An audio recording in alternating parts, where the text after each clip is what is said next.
சிவய சிவசிதம்பர ராமலிங்காய பரபிரம்மனே நம.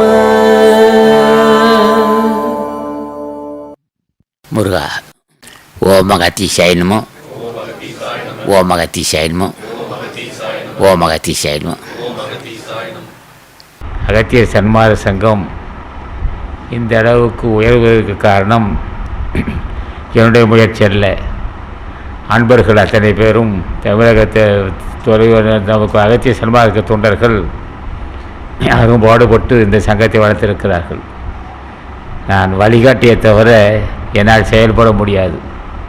குடியர அன்பர்கள் இந்த 15, 20, 30 வருஷமாக பாடுபட்டு வருகிறார்கள். மலேசிய அன்பர்களும் குடியர அன்பர்களும் மற்றும் இந்த சங்கத்தின் மேல் அன்புள்ளவர்களுக்கும் ஆசான் அகத்தீசன் ஆசி கிடைக்க வேண்டும் என்று அவர் திருவடியை படைந்து வேண்டிக் கொடுக்கிறேன். இங்கே தொண்டு செய்தால் அவர் பெறக்கூடிய உண்மை ஆன்மீகத்தை பெறலாம். நாம் சுட்டி காட்டக்கூடிய ஒன்று, தலைவன் திருவடி எப்படி பூஜை செய்ய வேண்டும், யாரை எப்படி வணங்க வேண்டும் என்பதெல்லாம் பல கூட்டத்தில் பல விகிதமாக சொல்லியிருக்கிறோம். ஒரு சுத்து வந்தால் அந்த ஒரு அரை மணி நேரம் பேசுகிறேன் என்றால் அந்த அரை மணி நேரத்துக்குள் ஞானிகள் திருவடியை பூஜிப்பது பற்றி தான் பேசியிருக்கிறேன். அந்த அளவு ஞானிகளை வணங்காவிட்டால் ஞானியாக மாட்டான். நான் மட்டும் சொல்லவில்லை, எல்லா ஞானிகளும் தான் சொல்கிறாங்க. திருமல தேவரே சிவனை வழிபட்டார் எண்ணிலா தேவர்னார்.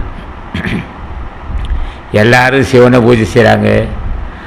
ஆனால் எப்படி எப்படி பூஜை செய்யணும்னு தெரியாது சொன்னார்.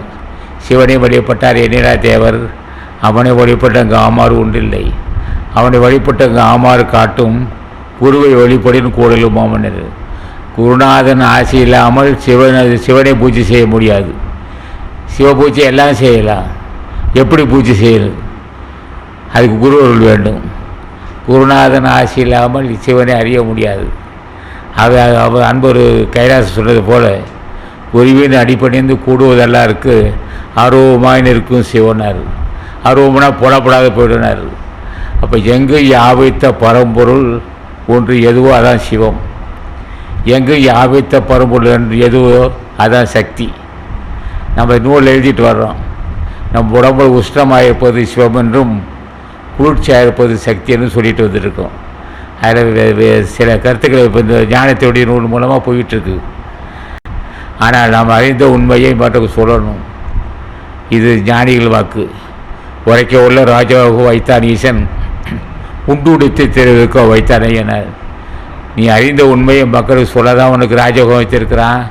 சாப்பிட்டு உடனே நல்ல உடை தரிச்சிட்டு வரதுக்கு இல்லைன்னு சொல்லிட்டார். ஆக நம்ம என்ன செய்தோம், ஆரம்ப காலத்தில் எனக்கு நான் பள்ளிக்கூடத்து போகலை, ஏன் பள்ளிக்கூடத்து அனுப்புறேன்னு கேட்டோம். ஒவ்வொரு ஆராய்ச்சி செஞ்சுட்டு உட்காந்துருப்பேன். அதனால் ஒரே வார்த்தை, ஆசான் திருவடியே பூஜை செய்யணுங்கிற முடிவு எடுத்து என்னை பள்ளிக்கூடத்து அனுப்ப விட்டுட்டாங்க. நான் ஒரு தற்கொலை கை நாட்டு நான். ஆனாலும் ஆசான் ஆசியால் உண்மை பொருளை உணரக்கூடிய அறிவு பெற்ற அந்த உண்மை பொருளை அறியக்கூடிய ஆசான் தந்தார். ஆசான் அகத்தீஸ்வரன் வணங்கினேன். ஆசான் வந்து ஆரம்ப காலத்தில் அகத்தீஸ்வரர் சொல்லிட்டு இருந்தோம். அவர் என்ன செய்தார், ஞானத்தை பற்றி எனக்கு உணர்த்தினார். ஞானம்னா என்னான்னு கேட்டால், ஞானம் என்பது தன்னை பற்றி அறிவதான் ஞானம். தன்னை பற்றி அறிந்தால் தலைவனை பற்றி அறிவான். எங்கு யாவைத்த பரம்பொருளே சிவம். அந்த சிவம் நம்முள் இருக்குது.